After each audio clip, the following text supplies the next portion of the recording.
안녕하세요. 콘스탄트 김의 티스와 함께 돈 버는 아카데미. 이번 시간에는요, 돈 버는 상속, 상속세 폭탄을 피하는 방법이 있을까요? 만약에 있다면 어떤 것이 있을까요? 여기에 대해서 알아보도록 하겠습니다. 대부분의 사람들이 사고 같은 것을 피하지 못하는 이유가 있습니다. 그 이유는 무엇일까요? 바로 충분한 시간이 없어서입니다. 피할 시간도 없고 대비할 시간도 없습니다. 물론 대안도 없습니다. 그러다 보니까 교통사고 피하기 어렵고요. 전쟁도 피하기 어렵고 또한 상속세니 증여세니 절세 대책도 세우기가 곤란하다는 것이죠. 인간이 절대 피할 수 없는 것이 죽음과 세금이라고 하는데요. 어떻습니까? 재산이 많으면 어떻죠? 상속세는 죽었다 깨어나도 피할 수 없습니다. 그리고 상속세율은요, 최고 50%인데요. 최대 주주인 경우에는 60%까지 어마무시한 상속세를 부담해야 됩니다. 그래서 자산가들은요, 요람에서 무덤까지 쭉 고통을 안고 살아야 합니다. 소득세는요, 매년 최고 49.5%까지 세금을 내야 됩니다. 법인세는 법인을 운영하는 경우겠죠. 최고 27.5%까지 매년 내야 되겠죠. 개별 소비세도 최고 20%까지 계속 내야 됩니다. 양도세는 최고 82.5%인데요. 1세대 3주택인 경우에 82.5%라고 하는 엄청난 양도세 중과를 먹어야 됩니다. 그리고요, 종부세는 최고 매년 6%를 부담해야 되는데요. 만약에 17년 동안 종부세를 낸다. 그러면 자기가 살던 집을 전부 다 통째로 내놓아야 됩니다.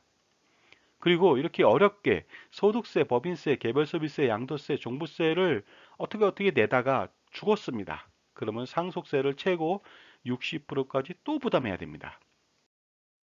자, 그러다 보니까요, 상속세 피하는 방법을 찾을 수밖에 없겠죠? 피하는 방법 무엇이 있을까요? 첫 번째는요, 재산을 전부 소진하면 상속세는 없습니다. 가끔가다 이런 분들이 계십니다. 상속세 난 안 낼 거야. 왜냐하면 죽기 전까지 전부 다 그 재산을 다 써버릴 거거든 하고 생각하는 분이 계십니다. 과연 그럴 수 있을까요? 만약에 소진할 방법이 있다면 이것도 좋은 방법이 아닐 수가 없습니다. 한번 재산을 소진해 보도록 하겠습니다. 자산이 300억인 사람이 있습니다. 65세고요. 자산 증가율은 연 1%라고 아주 보수적으로 잡겠습니다. 그리고 소비를 하기 위해서 매월 1억씩 쓴다고 가정해 보겠습니다. 매년 12억 소비하겠죠? 그렇게 됐을 때 자산의 변동 내역을 알아보도록 하겠습니다.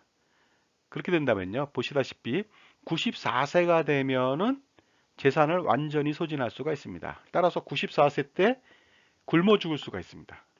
하지만 중요한 것은요. 94세 되기 전에 조기 사망한다면 상속세는 피할 수가 없습니다.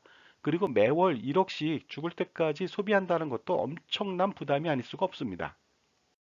자, 이번에는요. 재산 300억 가진 사람이 자산 증가율 연 2%로 해서 매년 12억씩 소비한다고 가정해 보겠습니다. 그렇게 된다면요. 100세가 돼야만 자기 자산을 완전히 소진할 수가 있습니다. 그러나 대부분의 사람들은 평균 기대여명밖에 살지 못하기 때문에 무조건 상속세 부담이 생길 수밖에 없습니다. 자, 이번에는요, 자산 증가율을 3%로 보고 매년 12억을 소비한다고 가정해 보겠습니다. 자, 보시다시피요, 112세가 돼야만 재산을 완전히 소진할 수가 있습니다. 대부분의 사람들이 112세를 살 수는 없겠죠? 장수를 한다 하더라도 상속세 부담은 절대로 피할 수가 없습니다. 자, 이번에는요, 자산 증가율 4%, 현실적일 수도 있습니다. 자산 증가율 4%로 했을 때 연 12억을 소비한다고 가정해 보겠습니다. 재산이 언제까지 쓸 수 있을까요? 놀랍게도요, 229세가 돼야만 재산을 완벽하게 소비할 수가 있습니다. 그러니 상속세는 쓰나 마나가 되겠습니다. 처음부터 상속세는 그대로 부담해야 됩니다. 그런데 만약에요, 부동산이 요지에 있고 뭐 그래서 자산 증가율을 연 5%로 가정해 보겠습니다. 그리고 매월 1억, 그 다음에 매년 12억을 쓴다고 가정해 볼까요? 과연 재산을 소진할 수 있을까요? 알아보도록 하겠습니다. 그림에서 보듯이요, 오히려 재산이 늘어나고 있습니다. 영원히 줄지 않고 재산이 복리의 마술처럼 폭등하고 있습니다. 결국은요, 나중에 죽더라도 수소폭탄급 상속세를 피할 수가 없습니다. 따라서 죽지 말아야 됩니다. 이럴 경우에는. 두 번째, 상속세를 피하는 방법. 당연히 영원히 죽지 말아야 됩니다. 하지만 영원히 죽지 않는 방법이 있을까요? 불로장생법은 없겠죠. 더 중요한 것은요, 영원히 죽지 않으면 상속세는 피할 수가 있습니다. 하지만 죽기 전까지 종부세 등은 영원히 피할 수가 없습니다. 그러다 보니까 영원히 죽을 수도 없고 영원히 세금을 피할 수도 없습니다. 자, 이번에는요, 마지막 방법이 되겠습니다. 상속세를 피하는 방법. 역시 최고의 방법은 사전 증여를 하는 것이 되겠습니다. 그래야만 지긋지긋한 소득세, 종부세, 상속세 모두를 피할 수가 있습니다. 물론 사전 증여를 통해서 증여세 부담은 마치 마중물처럼 내야 된다는 것은 이해하셔야 됩니다. 그런데 아무렇게나 증여하면 되겠습니까? 그렇지 않습니다. 현명하고 똑똑하게 증여를 해야 되겠죠? 알아보도록 하겠습니다. 향후 가치 상승이 될 만한 재산부터 증여합니다. 그리고요, 저평가 자산부터 증여한다. 저평가 자산의 대표적인 것이 부동산 같은 것이 되겠죠. 아니면 무슨 뭐 비상장 주식이라든가 아니면 상장 주식이라든가 기타 저평가된 금융자산을 줄 수가 있습니다. 그 다음에요, 융단 폭격 증여를 하라. 이 소리는 뭐냐면 일거에 증여하라는 것이 되겠습니다.